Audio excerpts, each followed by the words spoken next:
tem um assunto interessante aí, que eu acho que... Sabia que, a legislação americana, digamos assim, a legislação, entre aspas, legislação eleitoral, lá não existe isso, mas imagina os Estados Unidos com TSE, não tem, né? Não tem muito sentido. Se for condenado, mesmo se for condenado, o Donald Trump, pode governar os Estados Unidos em prisão domiciliar. Tá? Isso é rigorosamente verdadeiro o que eu estou falando aqui. Mesmo que seja condenado, o Donald Trump poderá concorrer às eleições, governar o país em prisão domiciliar e até mesmo perdoar seus próprios crimes. Como é possível isso? Porque a legislação americana é muito democrática com relação a isso. Quem tem o direito de escolher um presidente, mesmo que esteja preso, é o povo. Nós temos exemplos próximos aí, né? Ele foi acusado de tentar reverter o resultado das eleições em 2020. O Donald Trump, então, está protagonizando um dos maiores constrangimentos institucionais para o Brasil, para os Estados Unidos, né? Ao ser acusado criminalmente por ter feito isso aí, por ter liderado aquela invasão do Capitólio, que foi uma coisa terrível aquilo, para o ordenamento jurídico e libertário dos Estados Unidos, né? Democrático. Bom, ele teve ontem ele esteve lá em Washington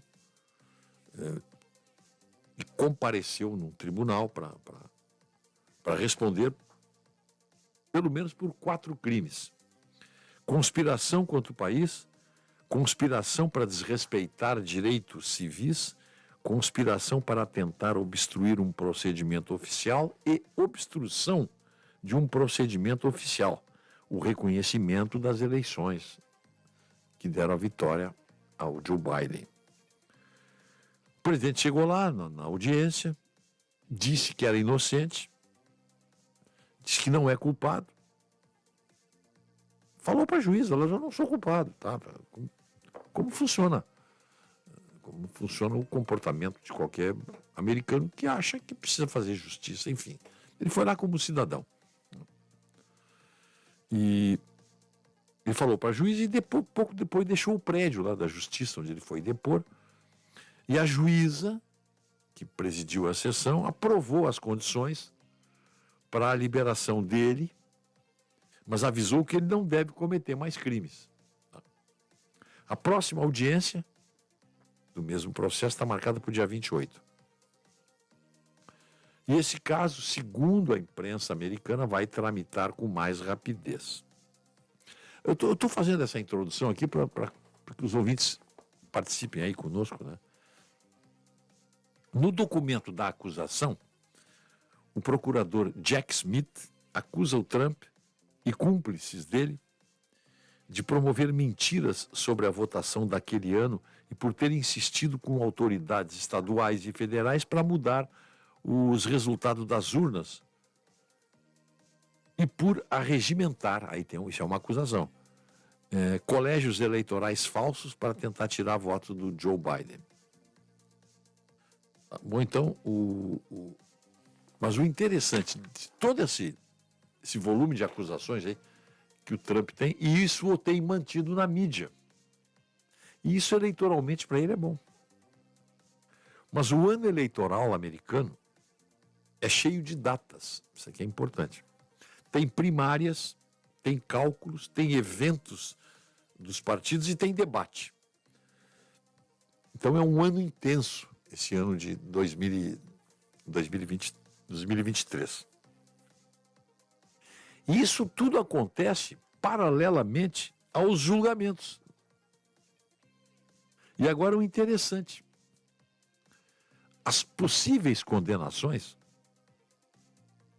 que ele possa vir a ter não representam uma ameaça institucional à carreira dele. Como aqui, ó, o cara é ficha suja, não pode concorrer. Não, lá pode. Ele pode concorrer e mesmo que seja preso, ele pode ser presidente da República em prisão domiciliar. Não sei qual seria a prisão domiciliar do Trump na Casa Branca, porque ele pode ser eleito com toda essa carga de acusações e até condenações. Preso, né? Bom, aí acontece o seguinte. Aí vem um paradoxo, alguma coisa nesse sentido, assim, no mínimo um espanto para o nosso ouvinte. O presidente Donald Trump se elege presidente da República e está preso.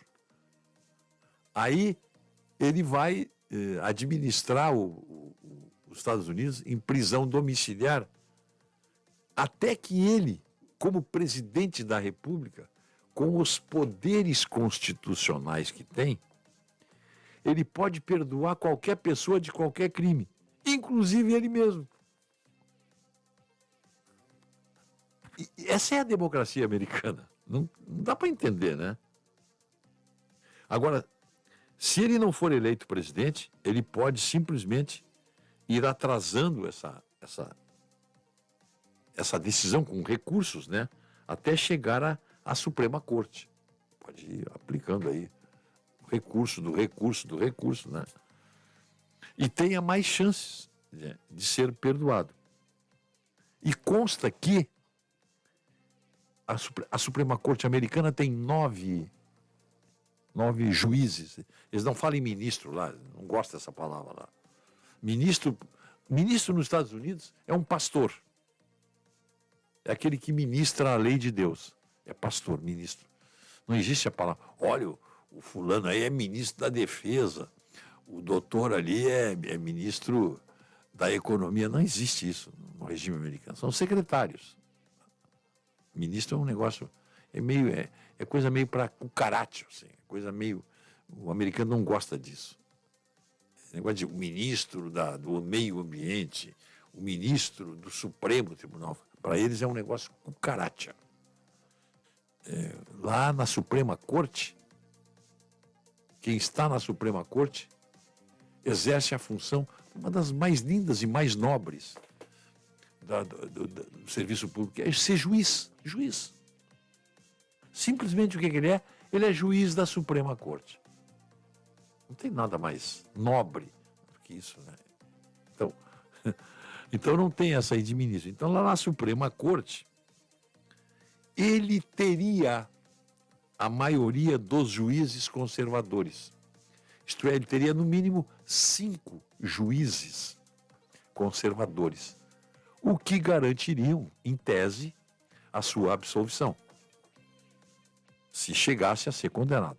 Mas se ele for eleito, se o Donald Trump for eleito presidente dos Estados Unidos, passou nas primárias, aí saiu, e ele tem fortes motivos para achar que se elege, a maioria conservadora, republicana nos Estados Unidos estão vendo no que está resultando o governo do Joe Biden, um desastre. Então o Trump tem chances. E se for eleito, ele pode se auto-perdoar pelos poderes constitucionais que ele tem.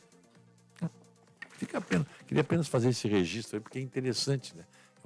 Isso não cabe muito na nossa cultura.